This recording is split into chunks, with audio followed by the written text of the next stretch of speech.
एक बार एक गांव में एक साधु रहता था जो भगवान पर बहुत विश्वास रखता था। एक बार वह साधु पेड़ के नीचे बैठा था और भगवान को याद कर रहा था। तो अचानक वहां बाढ़ आ गई। चारों तरफ पानी ही पानी। सब लोग अपने आप को बचाने के लिए ऊपर पहाड़ की तरफ भागने लगे। उनमें से एक आदमी ने देखा कि इस हालत में भी साधु जी भगवान की तपस्या कर रहे हैं। उसने सोचा कि ये अपने आप को बचाने के लिए कहीं जा क्यों नहीं रहे हैं। तो उसने साधु से बोला, अरे आप कहीं जा क्यों नहीं रहे हो? आप भी मेरे साथ ऊपर पहाड़ की तरफ चलो, नहीं तो डूब जाओगे। साधु बोले, अरे हमें क्या होगा, मैं भगवान की इतनी तपस्या करता हूँ, मुझे कुछ नहीं हो सकता, मुझे भगवान अपने आप बचाएगा। धीरे धीरे पानी साधु के कमरे तक आ गया। अब लोग वहां से नाव लेकर निकलने लगे। तो उनमें से एक ने साधु से कहा, अरे पानी आपके कमर तक आ गया है, आप हमारे साथ चलो। तो साधु ने कहा कि नहीं नहीं, भगवान मुझे अपने आप बचाएगा। और वह नाव वाला भी वहां से निकल गया। कुछ देर बाद पानी इतना बढ़ गया कि साधु के सर तक पहुंच गया और अब लोगों को बचाने के लिए हेलीकॉप्टर निकलने लगे। एक हेलीकॉप्टर साधु के पास आया, जो कि आखिरी हेलीकॉप्टर था। साधु के पास नीचे रस्सी फेंकी और बोला, इसे पकड़ो और ऊपर आ जाओ, नहीं तो आप डूब जाओगे। यह आखिरी हेलीकॉप्टर है और आपके पास में दूसरा कोई रास्ता नहीं है बचने के लिए।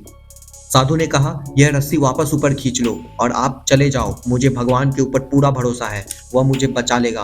पानी काफी ऊपर आ गया, पेड़ डूब गया और साधु भी डूब के मर गया।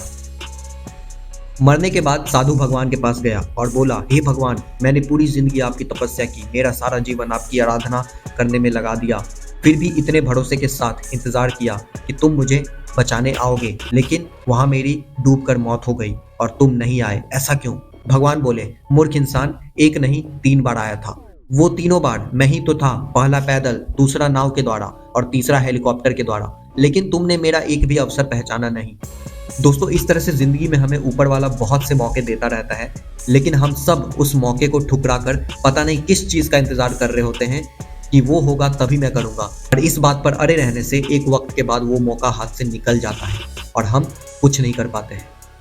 तो किसी भी अच्छे समय का इंतजार मत करो, जो भी करना है आज और अभी से ही शुरू कर दो।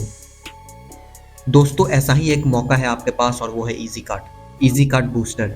ये मौका फिर से नहीं आएगा, या फिर कोई इससे अच्छा मौका आपके पास नहीं आएगा जिसके इंतजार में आप बैठे हुए हो। शायद यही वो मौका है जो आपकी जिंदगी को बदल सकता है।